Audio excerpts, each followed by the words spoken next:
Sometimes the best stories in golf aren't found on tour. You'll find them at the back of the range. And here's your host, Ben Adelberg.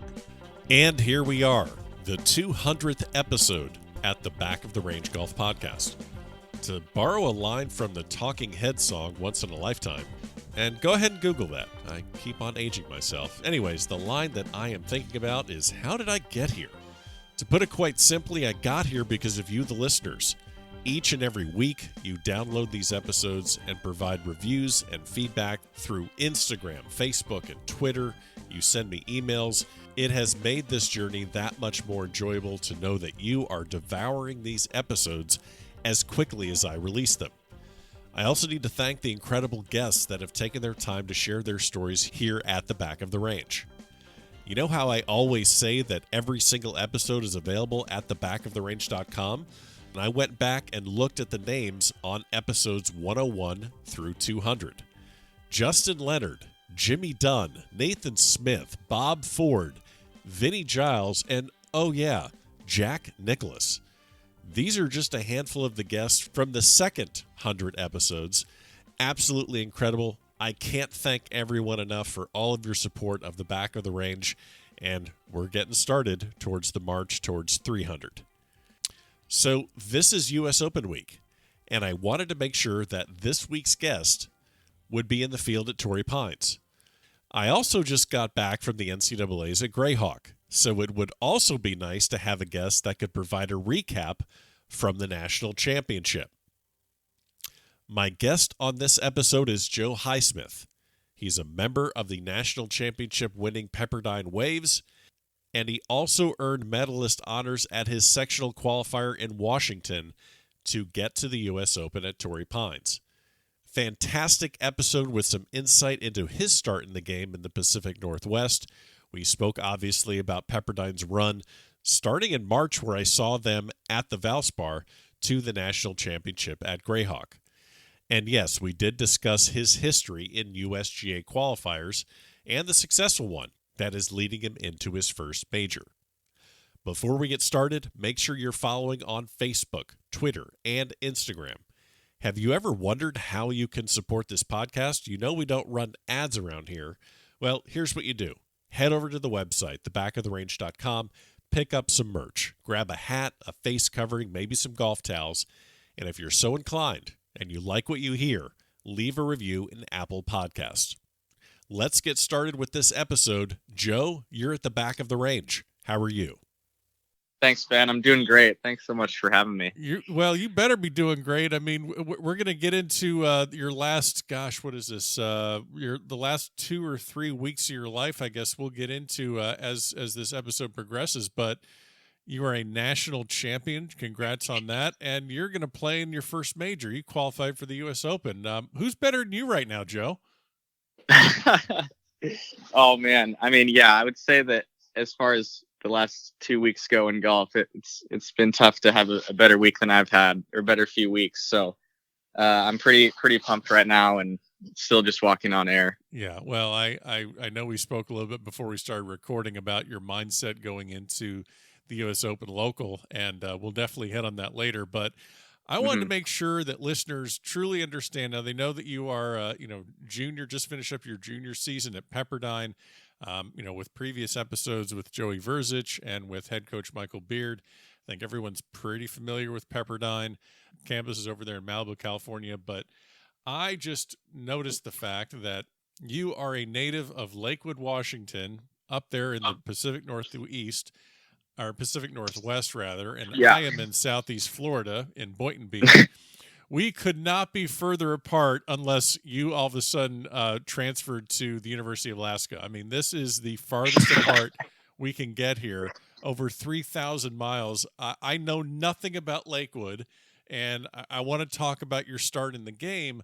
But I want to know about Lakewood, Washington. Tell me, I mean, you're the star of that city right now. So talk to me about Lakewood, Washington, what it's like, what was it like growing up there? Yeah. I mean, we grew up on a golf course at Tacoma Country Club, and we live on American Lake right now, and it's about 5 minutes away. and growing up, I remember, I think I started playing when I was about 8 years old, and I really loved golf and like loved going out in the summertime. But I remember just absolutely hating the winters and fall months when we'd go play tournaments in the freezing cold and rain. And that was not my favorite. So it actually wasn't too long after. I think we bought a place in La Quinta, California in like 2007 or 2008, right around the time I started playing golf. And then the following few years, we started to go down there pretty much all winter. And so I had a pretty good combo because Lakewood, Washington is like absolutely perfect and from June to September pretty much, but pretty cold and miserable the rest of the year. And I really do not like playing golf in the rain. And some people are like, oh, you grew up in Lakewood and all this stuff. And I'm like, well, I never was really here when it was raining. So I always hated every second when it was weather conditions like that. But I mean, I love it. Obviously it's my home where I grew up and so many good people around here. And it's been really cool the last few weeks to have just like all these people from the country club I play at and just other local friends and family to be supporting and following what's been going on. But Lakewood's about as good as it gets in the summer times, but the rest of the year I'd prefer I think I said it, but we go down to La Quinta, California. So it's a nice little duo for golf.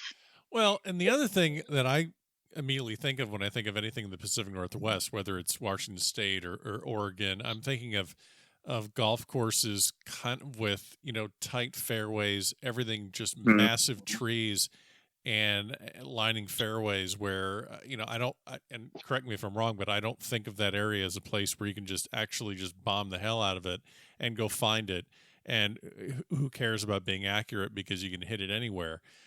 Right. I don't know Tacoma, and we'll hit on La Quinta a little bit later, but as far as Tacoma goes and where you grew up and, getting into the game, even if you're only there half the year, you got to hit fairways, I'm guessing, in the Pacific Northwest. Is that correct?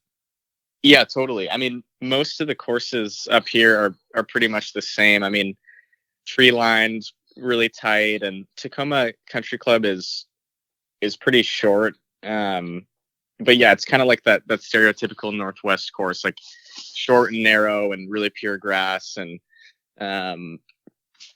so that was the thing. I mean, I really was never much of a long hitter growing up. I mean, I always was playing with people older than me, and I kind of was always behind a little bit trying to hang with them. And then I started to kind of gradually pick up distance as I went on, but definitely like the start of the game for me was like just learning to hit it straight and get in the fairway. And that was kind of shaped by the courses that I play at up here.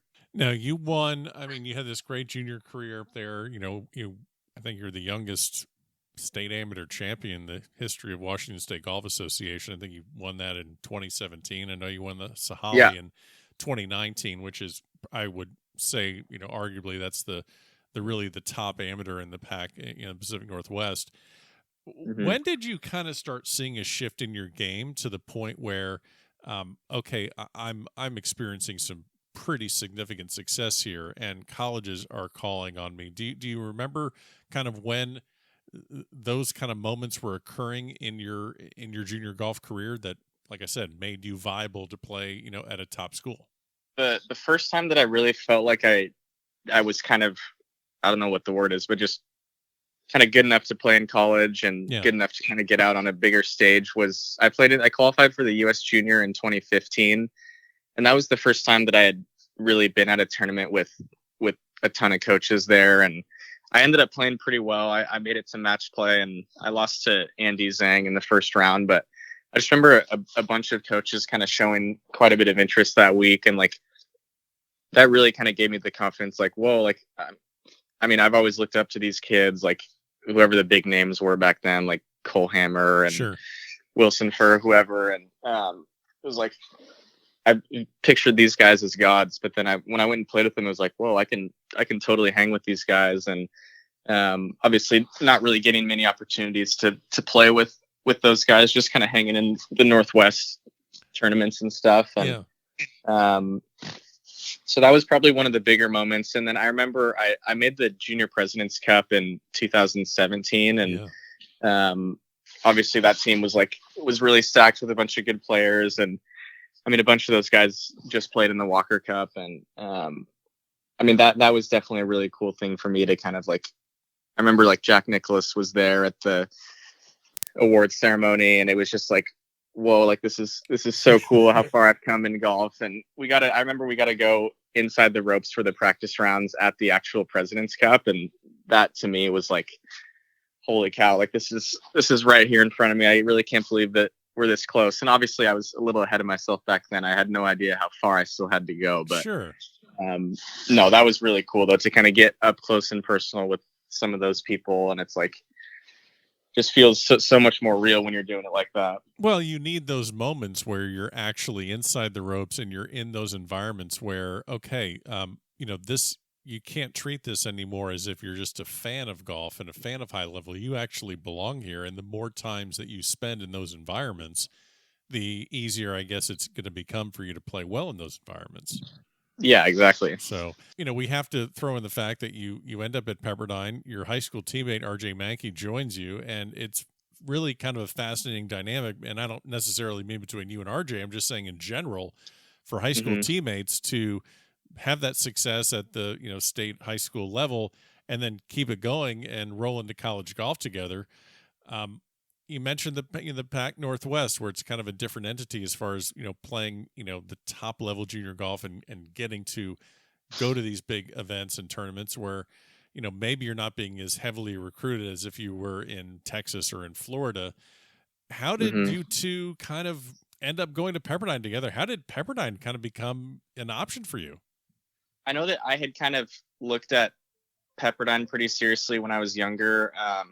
I actually, I committed to SMU in 2015. Okay. Right. It was not too long after that US Junior. And I just kind of really liked those guys. And I mean, that program is awesome. And I love everything about it. And so I was planning on going there. And then a few years later, just kind of some things happened or whatever. And I ended up changing my mind and felt like Pepperdine was going to be a better option, like closer to home and the weather and all that stuff. And Coach Beard had been really great to me kind of throughout before I committed and after I decided that I wasn't going to go back. And I remember Coach, he came out to watch me at this tournament in 2014 at Oakbrook, and he was the only coach watching me, and I think he watched me play all like 50 of 54 holes, and I finished like 40th in just some like random junior event that was not a good field. And I was like,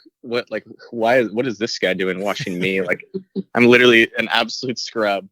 And I just remember that as like, wow, like this is really cool that he's coming out here. And at the time, Pepperdine really was not a very good program. I think they were starting to kind of trend upwards, but I mean, Coach came to Pepperdine and they were just, I mean, probably ranked 130th. I mean, just kind of a no-name program in the golf world. And then I remember, I mean, there were so many people too, kind of at the Palms where I play at, and in La Quinta that were kind of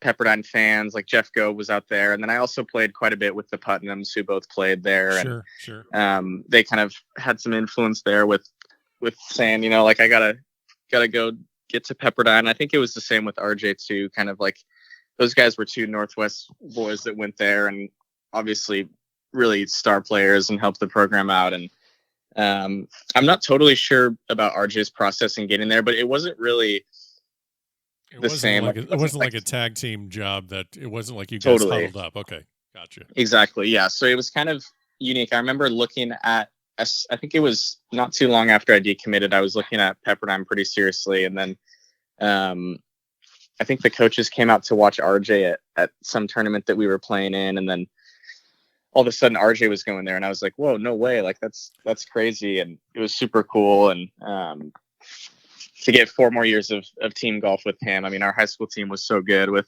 me and him and a couple other good players. And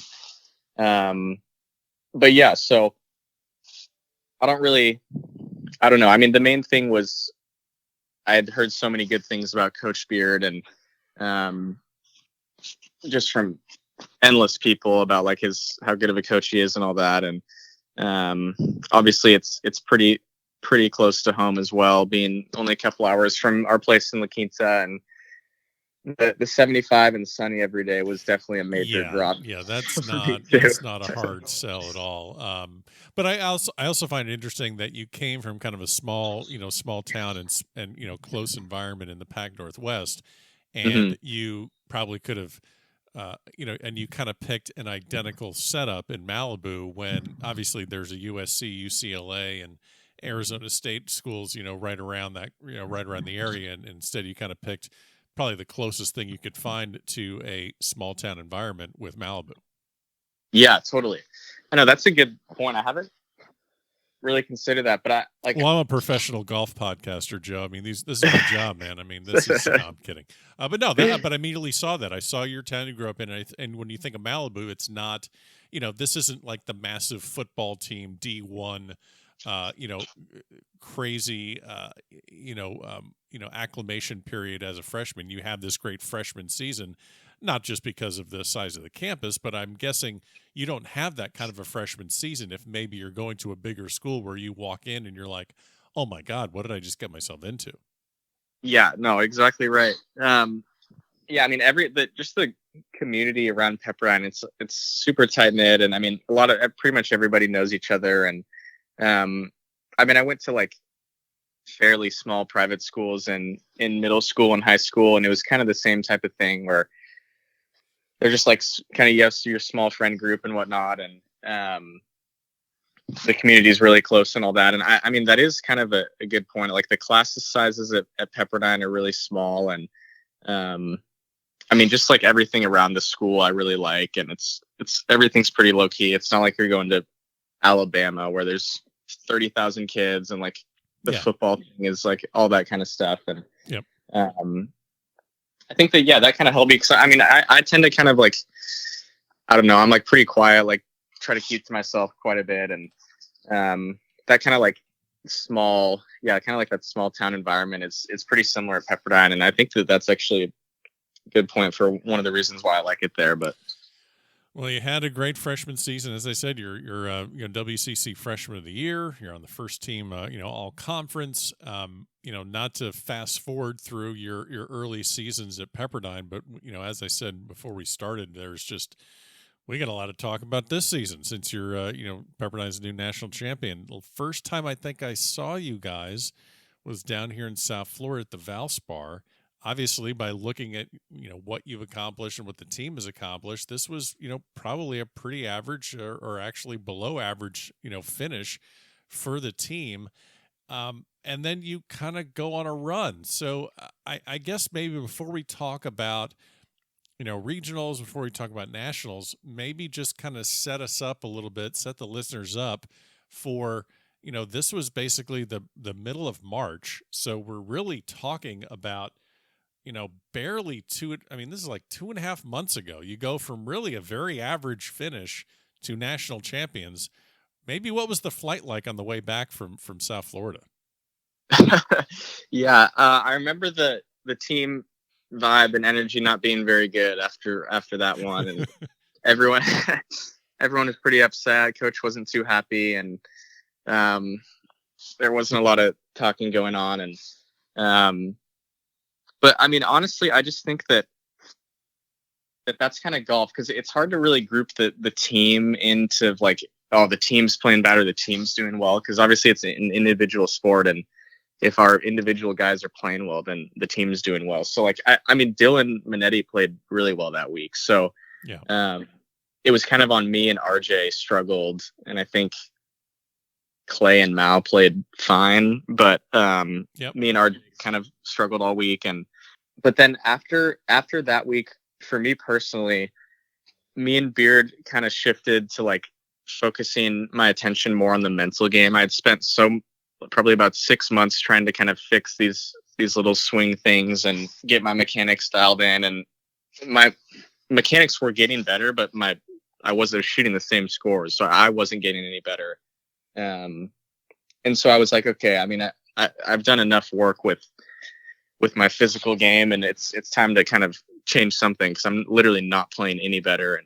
And so we kind of started to kind of get back to just focusing my emphasis on like the mental side, which basically for me just consists of like getting clear on the shot I'm trying to hit and making sure that I commit to what I'm trying to do. Because obviously, even at a high level like college, I mean, I still hit plenty of shots where like, you're halfway down in the downswing and you're thinking about don't go right or don't go left. Sure, I mean, it's sure.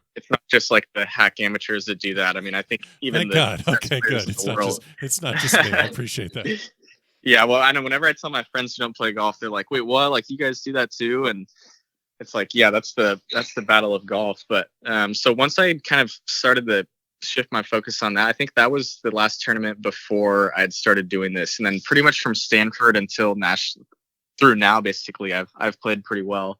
But then, yeah, I mean, the team at Stanford, me, Clay, and Joey played really well, but Dylan and Mao really struggled. So that was kind of another bad team finish. And then I think the next one was Augusta, where we played really well, lost to Okie State by like 2 shots or something. And they had an unbelievably good day the last day.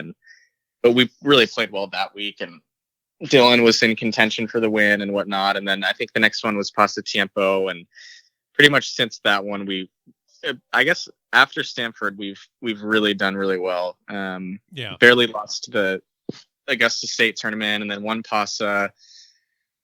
I think conference was the next one, and we absolutely killed it there. Yep. And then regionals, we were back in the Northwest in the freezing cold and wind, and that was not my style, and I played really bad there. And so did Dylan. It was in your home state too. I know. Well, that was where I won the state am also. Okay.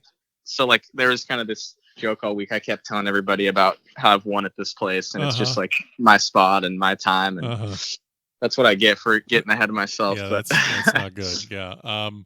Well, I want to ask you about regionals, definitely, but I definitely wanted to hit upon something you mentioned as far as your mental approach. And, I always like to make sure that, in these episodes with elite amateurs or coaches, whoever, I want to make sure we give something to the listener they can kind of put into their game. Because no matter what level you're playing at, whether you're a PGA Tour or somewhere in between or a hacker, you're, like you said, swing can be great, but if your brain's getting in the way, it's just not going to happen. So, so talk to me about what you're doing specifically with your mental approach that is kind of, kickstarted the end of your season. So I'd started doing a really good job from Stanford until the first round of regionals. I had played near perfect golf for all those rounds, and like mental game was just really gelling, and I was doing a really good job, and perfect balance out there on the course with the mental and the physical and all that. And then the conditions got tough at regionals, and it was cold, it was windy, it was not fun at all, and I kind of had gotten away from it, started getting upset and complaining, all this stuff, and just totally got away. It was so hard for me. I wasn't committing to any shots, and the scores showed that. I mean, I played pretty poorly those second 2 rounds, and then the next few days between regionals and nationals, I had kind of been struggling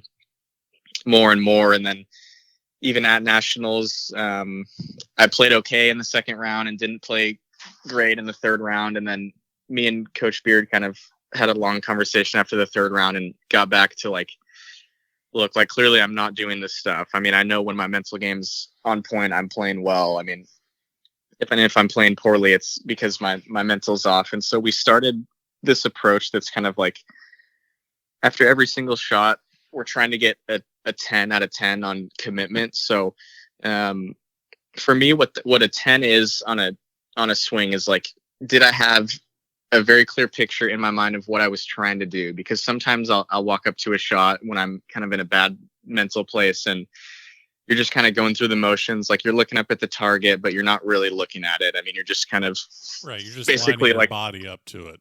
Yeah, exactly. So Coach Beard talks about like being into the shot, and it's hard to really describe what that mental state is, but it's more kind of on the player to know, like, was I really engaged in the shot, or am I kind of just walking up and almost, I tell Coach when I'm doing a poor job, it's like I feel like I'm just watching myself go through the motions, and I'm like couldn't be further from into the game or into the shot. So that's a big part of it, is really getting clear on, okay, what am I trying to do here? Like there has to be some kind of goal for what I'm trying to do. I'm not trying to just hit the fairway. It's like I'm trying to hit low, medium, high, draw a cut from starting here, working over to this other target, whatever. And so that's the first thing. And then the big thing is in the actual golf swing, like, did you really stick through with that plan that you were trying to do? Or did you kind of halfway down, doubt it or trust it, or kind of did fear creep in and all that? And it's really kind of on the player to know that, and the biggest thing too is if you are committing to shots and getting clear on the picture and all that stuff I talked about, like, then you can at least figure out where you're going wrong. Because if you're fully committing to shots and they're not really going where you're looking, then maybe it could be something physical that you need to work on or whatever. But if you're kind of up there and with a bad attitude and you're not really committing to shots, then, I mean, you never really get to find out if it's your talent or if it's your mental game. And that was the thing where it's the biggest part for any golfer, I think, is to just be honest with themselves. Like, was I really committed to that shot, or did I hit it in the right trees because I was scared of the left water or something like that? Right. Yeah. No, I mean, it completely makes sense. And from what I'm hearing is, first of all, it teaches you to be accountable and honest with yourself instead of the, I got a flyer, or, man, I had a bad lie, or, I caught a gust. Instead of all that, a lot of times that's crap. But instead of all that stuff, totally, you can actually say, look, I'm really engaged when I have a wedge in my hand from 115 yards. I'm comfortable with it. I've worked really hard on that. I can hit that shot. But when I need to hit a cut, that's when I, double cross myself. Or, fairway bunker shots, or even a greenside bunker shot, I'm not committed because maybe my technique out of the sand isn't good, or maybe I'm just not able to, I'm not hitting a cut well. So that's what I'm hearing, that it sounds to me, it's a really good way for you to be completely honest and transparent with yourself so that you can identify what else is really going on. Yeah, exactly right. So. I think that especially nowadays, a lot of players in college, and even you see it on the PGA Tour, I mean, they make so many excuses for what's going wrong, and like such a bad break, or like that's a perfect swing, like there's no way that it can produce that shot. And it's like, I mean, the thing that I like about it is because that's where it's really helped my attitude on the course too, is like if I fully commit to a shot and hit it exactly how I wanted to, and it somehow goes where I didn't want to, bunker or water or something like that, which it really never does when I'm fully committed. But if that does happen, it's like you can't be mad about it. There's nothing to be upset about, because you did your part entirely.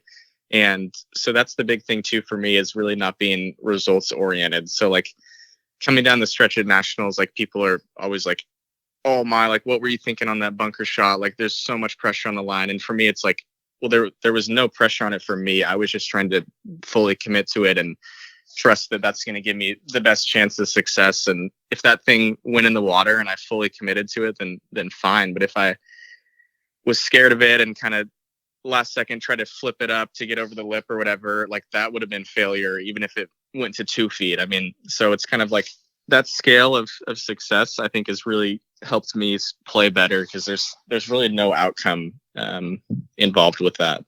And I believe you're talking about the fairway bunker shot you hit. And unfortunately, being kind of just me as one person, not being able to be everywhere at once, I was not there when you hit this shot. But if I remember correctly, is this in the semis?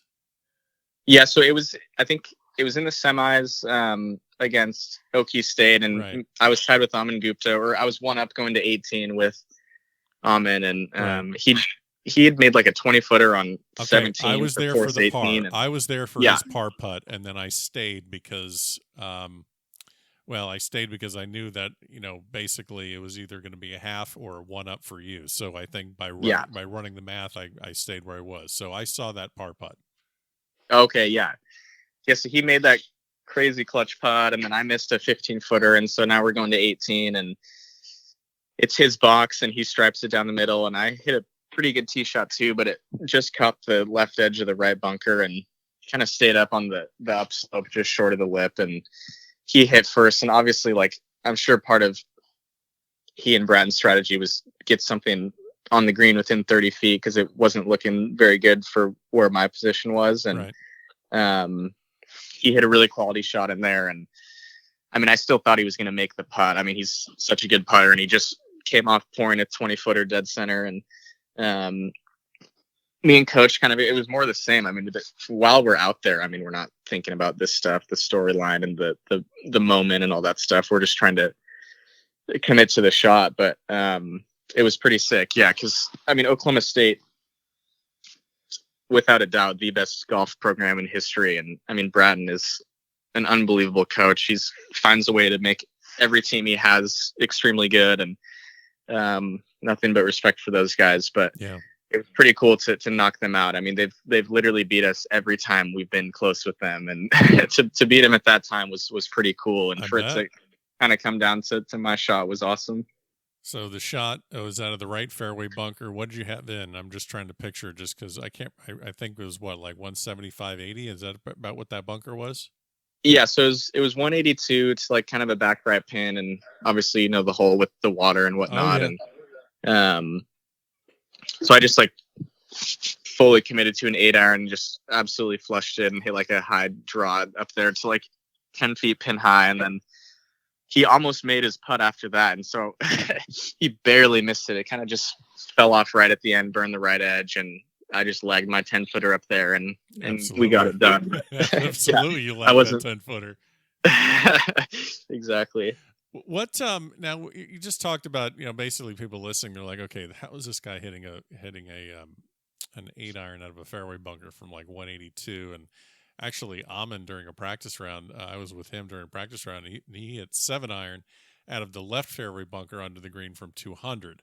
So, wow. And it's not and as you said earlier, it's not like you or even Amon for that matter are just absolutely just destroy the golf ball. It's because of the conditions. A lot of it's because of the conditions out there. And I heard so many things about people that were just trying to get things figured out as far as how far to hit the ball. How much of an advantage of it, you know, and actually, you know, now that we're talking about it, you know, people are asking me who my picks were, and I included you, I included Pepperdine, I included ASU heading into this championship. Both of you made the Final Four. And primarily the reason I had is, well, first of all, ASU is used to playing out there. And I just figured you guys being on the West Coast, less travel and being a little bit sharper, maybe than most teams that are traveling west. But now that you mentioned that you actually play your golf in La Quinta, I know that you had tournaments in Nevada and La Quinta. How quickly did your team adjust to the conditions of Grayhawk with the elevation and the dryness? Yeah, I mean, it honestly was really easy for us. I mean, the kind of Pepperdine style of play is like hot and dry, no wind. Like, I mean, that's kind of how we all like it. I mean, we're a bunch of California kids, and I mean, going to the desert, it's really not a whole lot different. The ball goes a little bit farther, but that style of play is really similar to what you get. And like, for example, we play the Prestige at the Norman course at PGA West, which is exactly the same style, just fairway and desert. It sets up a lot like Arizona golf. But so, I mean, we went over a day early and played Silverleaf, and I mean, it really doesn't take us long to adjust to numbers. I mean, it was probably, I don't know what the elevation was, but you kind of almost just get it down as a feel. Like I knew, I mean, my 8-iron goes about 162 to 165 at home in LA. And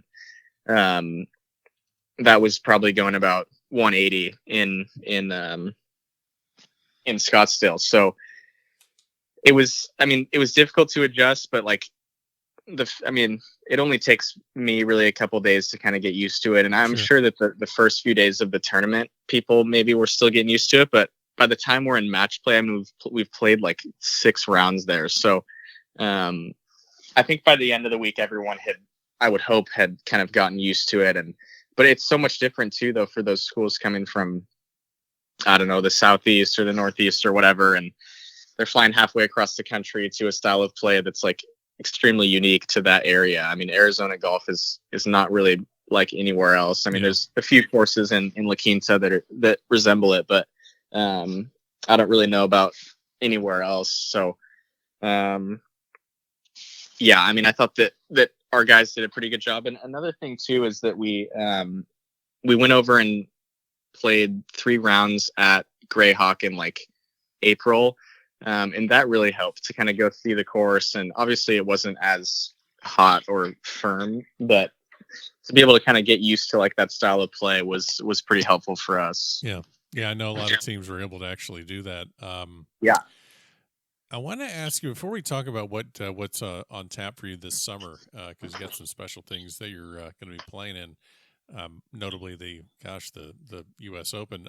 I wanted to ask you a little bit about maybe just the makeup of the team. So, I saw a lot of teams that clearly had kind of a 1-2 punch where those 2 horses are going to be awesome. And if the 3, 4, 5 guys can just, provide some support, they'll be fine. Or maybe they have 3 guys that go low, but maybe there's one guy in that top 3 that is always susceptible to throwing a 77 up on the board, and you got to have a 4 or 5 guy that can be kind of steady. I think a lot of teams have different setups. Now, you actually came in as the 6th man. You were the sub. You were not actually technically in the starting lineup. And I just wonder if you can maybe explain the dynamic of Pepperdine, or the dynamic of the Pepperdine men's golf team, to how maybe, I mean, what was your approach going in, knowing that maybe I'm not even going to play, but I need to be ready if I do get in? And, you basically take over from RJ after the first round of stroke play. And, really you catch fire in your last 4 rounds. You shoot 67 in the last round of stroke play and then go undefeated in match play. Talk to me a little bit about just the dynamic of the Pepperdine team with everyone that probably was in the lineup throughout the whole year. Yeah, I mean, it's obvious for the guys team, it's pretty frustrating to just be every single week fighting for your spot. I mean, there was probably at one point throughout this year, every single player on the team was probably upset about something that the coach had to do just because of the depth of our team, with whether it be qualifying after a good finish or not getting picked or anything like that. And I mean, even with how good our 6 that went to nationals were, I mean, we have Josh McCarthy, who will probably have a successful professional career at home. Yeah. My roommate, Derek Hitchner, who's another extremely good player, and just hasn't gotten that many opportunities because of the depth of our team. But it's like, I mean, there's so many good players. It's just so tough. And I think that was kind of a little frustrating for the guys, but it also undoubtedly made us better. I mean, you can't just you can't slack for one day. I mean, you have to really go out there and prove yourself every single day. And I think that probably contributed to our team's success. Is like, just because you play good one week, that doesn't mean anything. Like, you gotta play good right now. Like, no one cares what you did last week or 3 weeks ago. And yeah, I mean, that's kind of shown in what happened with me. I mean, I won Paso Tiempo, played really well at Stanford, played well at Augusta, lost by 1 at conference, had a couple bad days at regionals, and then I'm not in the lineup. So, wow, that was, it was a little frustrating. It was a tough decision for coach. I mean, me and Dylan struggled, and he knew that kind of we were going to have to do some kind of qualifying or whatever with RJ. And then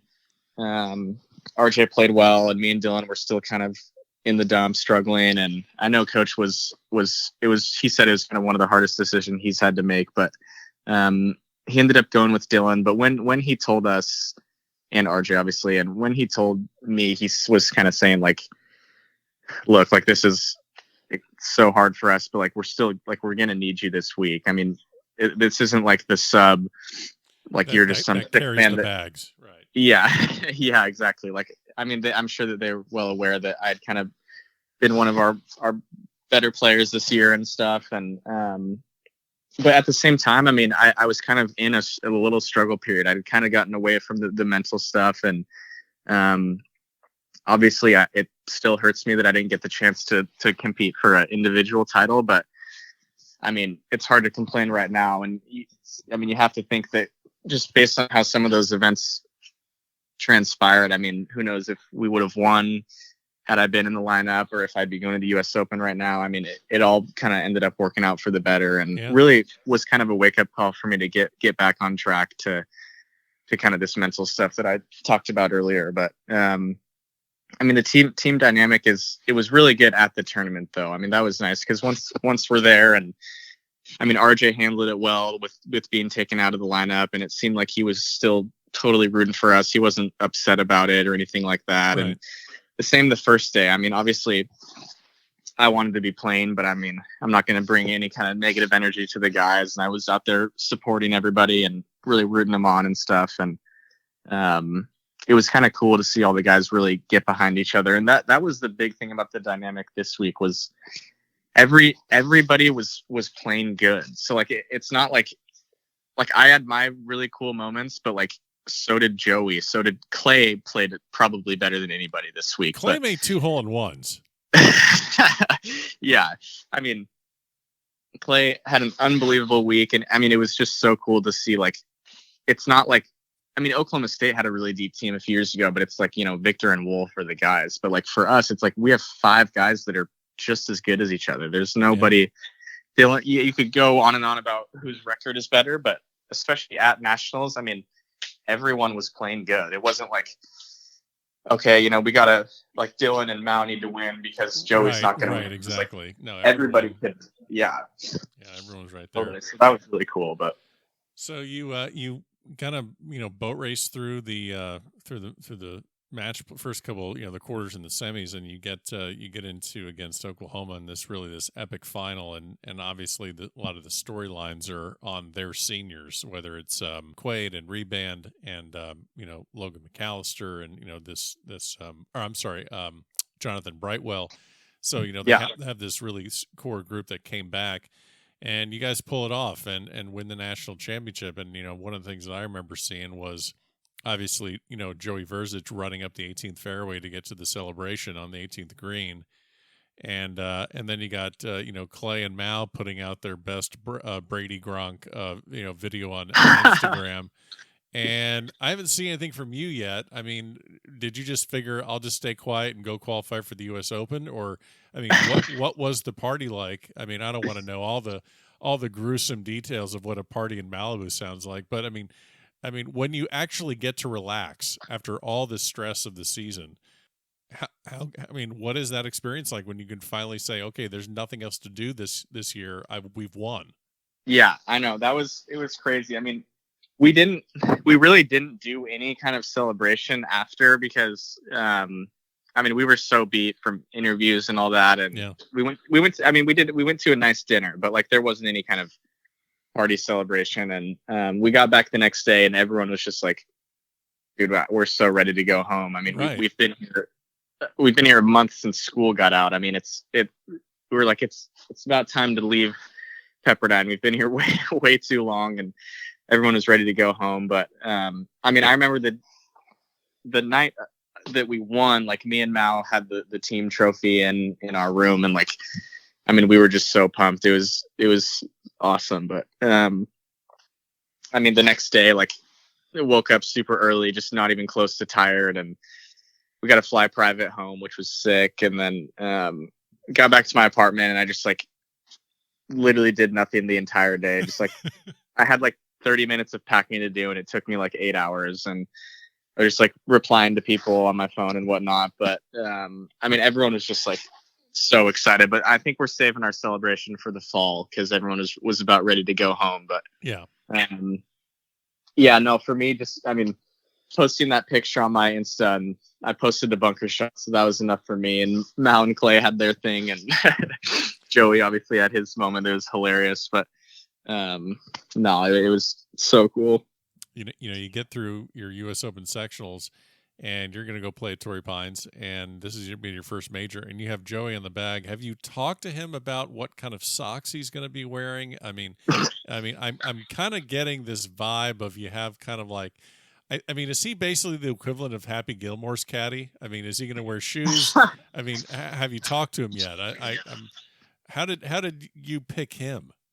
Joey is obviously one of my best friends on the team, and I just think he brings like really good energy to the team and to just playing golf in general. I love going and playing with him. And obviously another big draw is that he won the state am out there this last summer. And I mean, Yes, he said he he's did. played there probably hundreds of times and knows the course like that, just as good as anybody else. And I think that kind of combo of he's going to be there as kind of a friend and for me to have a really fun week with, but he's also really knowledgeable on the golf course and how to play it. So I think that combo is going to be great, but I know he's going to be rocking some 6 socks, and I'll probably tell him to get a cool pair of kicks to wear because those caddies get to wear shorts, and he's going to be able to show off the socks. And I mean, it's going to be an unbelievable week, but I'm so pumped to have him caddying for me. As long as we get him some screen time. All right, two final questions before I let you go. I appreciate the time you've given me, but 2 things I need to ask.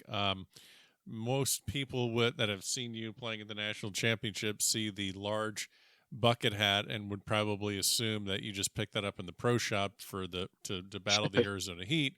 I know that's not true. I'm guessing, if I had to lay money right now on a bet, I think you're probably wearing a bucket hat right now. But I could be wrong. But I have actually, now this is interesting. Now, is this for fashion? Is this for protection from the sun? Because I actually tried to play golf wearing one of those monstrosities, and it always felt like someone was like behind me, like someone was like hovering over you. So how did you actually get used to that? I'm actually curious about that genuinely. Well, so that's what people have said, that like when they put it on, they hear like some kind of like echo and like it's really weird. And I guess I'm just used to it because I don't hear that at all. But the origin was like I played with one of my friends from the country club at Tacoma, and his name's Dr. Aaron Pace, and he's a dermatologist, and he always wears the bucket. And I was like, yo, like I kind of like that bucket hat. Like, why do you wear it? And he just kind of told me about the reality of skin cancer for people who play golf and are in the sun 24/7. And then so I was like, oh, okay, like that. I really haven't cared much about my skin as like a 17-year-old kid, but I was like, okay, I'll give it a try. And then I wore it down at the Polo Invitational, which was like, I'm pretty sure it was my first invitational in like the AJGA. I'm sure you know this, but like they have the invitationals, which are kind of like the majors or whatever of junior golf. And I went and finished second wearing the bucket hat all week. And there you go. That kind of like propelled, because the way the ranking systems work, like I was still kind of a nobody, but that tournament like totally got me on the map, and it boosted me into like playing in the Wyndham Cup. And then the same ranking points that got me there kind of helped me get on that President's Cup and stuff. And so like, I mean, it was really cool about what that tournament meant. And like for me at the time, I mean, it was the best I had ever played in a tournament. And like since then, it's been a little bit of like a superstition. And then over time, I just think I look better. That's your trademark, man. Yeah. Yeah. And another thing too is like, I mean, my skin is pretty fair. So like if I wear a normal hat, my cheeks just get like super red. And then my forehead's white. And I think it's like the ugliest look of all time. Like the golf. Sink. Yeah. Yeah, exactly. So I try to like layer up with the sunscreen, and that's honestly more for like my personal looks than actual like my skin and health. But gotcha. You're just trying to look good for the ladies. I get it. It's yeah, cool. exactly. I understand. There's reasons for that. All right, Joe, before I let you go, and it's so crazy that we're having this great conversation about just the incredible team achievement that Pepperdine just accomplished, winning a national championship. You're a huge part of that. And this may be the first time ever in an episode where getting through locals and sectionals to gain a U.S. Open berth gets overshadowed in an episode. I can't believe that that's exactly what's happened here, but it is what it is. So you are about to embark on your first major, the U.S. Open at Torrey Pines out in California. And I know you've played in 8 USGA championships. This is not going to be your first rodeo with the USGA. I know sectionals happened after the national championship, but maybe walk us through maybe just briefly previous history in USGA championships. And then I definitely want to ask you about locals before we talk about sectionals. So actually I qualified for 4 US juniors in high school. And then I've gotten into the previous 3 USAMs. So, the first US Junior qualifier I ever played, I shot like 87 in the first 18, and it's the 36th day, and I didn't even play the second round because I was so far out of it.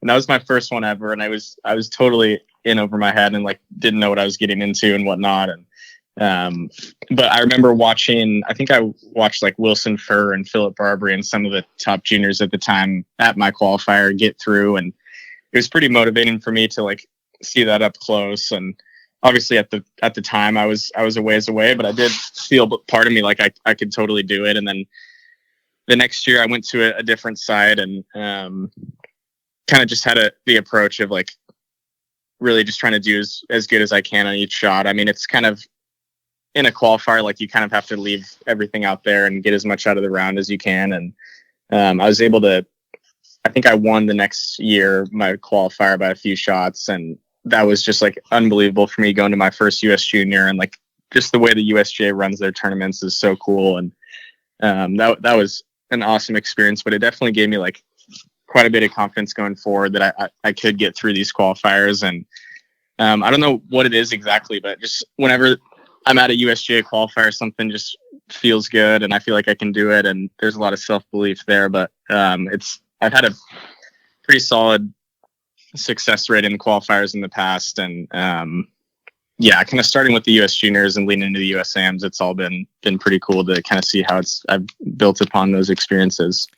And it's so crazy that you say that, because you know as well as I do that there are players that are, top-ranked amateurs, even top-ranked professionals, whatever qualifier they're going into with the USGA, that have these incredible resumes, and they just don't get it done at qualifiers. There's something about USGA qualifiers where some people have it. I guess, for lack of a better term, some people have it, some people don't.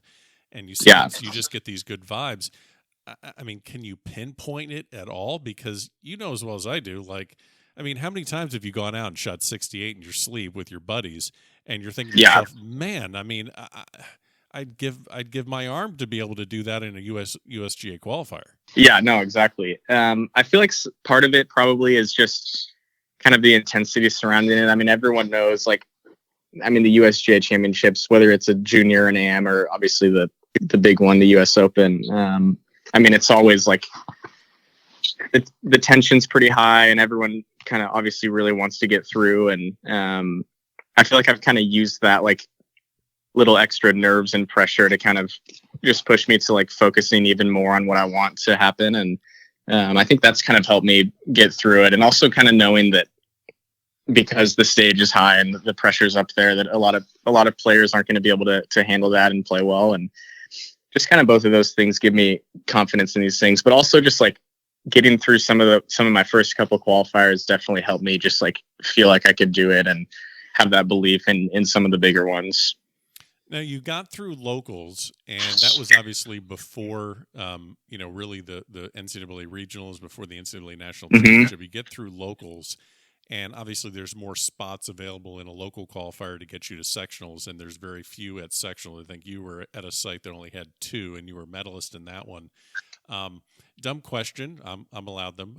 Is there any different mindset in a local qualifier for US Open versus a sectional? For me personally, not really. Just kind of, maybe it's because of my approach to just tournament golf in general. But I will say, like, at the local qualifier, I definitely felt a lot more like, okay, this is more than doable. I just kind of have to stick to my game plan, and it's not like out of reach at all, versus the sectional is a little more like, okay, I really have to bring it today. Like, I can't afford to be making stupid mistakes and whatnot. But right. Like the local qualifier I went to, I think I played really well, but I think I won by 4 and got in by like 6 shots or something. So like, obviously the field's not as strong, but I think kind of having a little bit of that relaxed atmosphere, like, okay, I should be able to totally get through this, no problem. Sure. Kind of helps me out too. But I also kind of like when it forces you to really focus, because of the chances aren't as good. So kind of, both worked well, but yeah, in that sense, the approach is a little bit different. So then you go and you kind of shift gears away from your own personal achievements, and you go into the team environment, and then you go into sectionals just a few days after winning the national championship. I know that you were medalist at the sectionals, and you get through, and you're obviously going to the U.S. Open. As you're going through sectionals, you know what's at stake, but were you pretty much piggybacking off of your mental approach that you used at the national championship? Was this just a continuation? Yeah, exactly that. I mean, Coach Beard kind of helped me get back on track with some of the mental stuff that I mentioned earlier about committing to shots. And I kind of just really had a lot of confidence that approach worked for me and that it was going to produce good golf. And another thing that is good about that approach too is that the way you measure success is pretty easy, and it's like right in front of you. Like I kind of know right after I've hit the shot if it's been a success, like how well I committed to it or not. It's not really as results oriented, which I think helps me play better in qualifiers like this, because I mean, just any time in golf, getting out of results and more into kind of like what am I doing? Like, how well am I doing with the stuff that I can control? I think that helps you play better. But just having that approach and seeing it really work under pretty high amounts of pressure at nationals kind of gave me the confidence to just keep doing it and playing like that. And another thing was the sectional too. Like, I was still just kind of walking on air and like riding on confidence from the national championship. So like, I kind of felt almost a little bit like the local qualifier too. Like, hey, like I'm playing great right now, and I have total faith and total belief that I can get through, and just kind of stick to the game plan and keep doing what I was doing. And that definitely helped a lot. Now, before I let you go, I've asked this question to just numerous amateurs throughout the years that were finding themselves for the first time on a big stage. We know whether it's an Ollie Osborne who's joining you this week at the U.S. Open. Tell him I said hi, by the way. Yeah. So an Ollie Osborne playing in the Masters, or a John Augenstein playing in the U.S. Open, or a John Pock, down the line. Yeah. Do you set the end-all be-all goal of winning low amateur? Do you allow yourself to be a kid, so to speak, and be a little bit of a fan of the stage, and get into some practice rounds, or find yourself on the range with some of these stars of the PGA Tour that you hope to join someday? How do you set your goals and your approach to get as much out of it, but also take care of business and compete? Yeah, I know. Well, definitely going into the week, I mean, part of me definitely wants to keep doing what I'm doing. And definitely, I mean, I don't know if I really believe I have a chance to win, but I do think that if I play well and kind of keep doing what I'm doing, that I'll be really curious to see where it stacks up against the best players in the world. Sure. And I mean, I'd like to think that my good golf can hang with those guys, but this week will kind of tell that. But also, obviously, I mean, I'm trying to enjoy the week. Like, this is going to be pretty ridiculous. Like, it's not, I mean, obviously my first major, but this is my first time playing any kind of professional event. So, okay. Yeah. So like, I haven't played, PGA Tour events or Korn Ferry events in the past. This is my first time on any kind of stage like this. So in that sense, I mean, it'll also just be kind of a cool learning experience for me to like, not only learn from these guys that are playing, but also to be like a little bit of a fanboy. I mean, these are guys that I've watched on TV since I was a kid, and seeing some of them in person is going to be pretty cool, and just warming up next to them is going to be pretty awesome. But I'm going to have to definitely make sure that I don't get distracted, and kind of, at least once I'm on the course, really focus on kind of that same mental approach that we've talked about. But yeah, so I mean, in both senses, it'll be pretty cool. But the main thing I'm looking forward to is really seeing where my game actually stacks up. So if nobody was around and you didn't fear any repercussions from any PGA Tour player, what would be your go-to, fan move? Would you go replicate Tiger's putt on the 18th green? Would you go up to Bryson and say, "Hey man, can you spare a protein shake? I'm a little bit low this week." I mean, is there anything that you can that you would do, without any fear of repercussions, or any sort of like, dude, kid, get away from me, enjoy the week, but I'm working. Yeah. I'm working here, kid. No, I mean, the only thing that I would want to do would be to like get in a practice round group with like Rory or Brooks or Dustin or something like that. Sure. But the part of me definitely is like, I don't want to be like that scrub that signs up with the best players in the world. They're trying to play with each other and whatever they're up to. I mean, who knows? But I mean, that's pretty much it. And I don't really know if I'm going to do that or not yet for this week. But hopefully what I'm hoping happens is I just get a 6 Saturday pairing with some big names. Yes. And but no, yeah, I mean, part of me really wants to go put myself in Rory's group, but I might be a little too scared for that to happen. Well, you'll get there. You'll get there. Yeah. All right, Joe. Listen, man, I really appreciate the time. I like I said, national championship, U.S. Open. I'm glad we were able to cover both. I wish you the best leading into Torrey, and we'll catch up again soon. Enjoy the experience, and thanks for stopping by the back of the range. Yeah, thanks so much, Ben.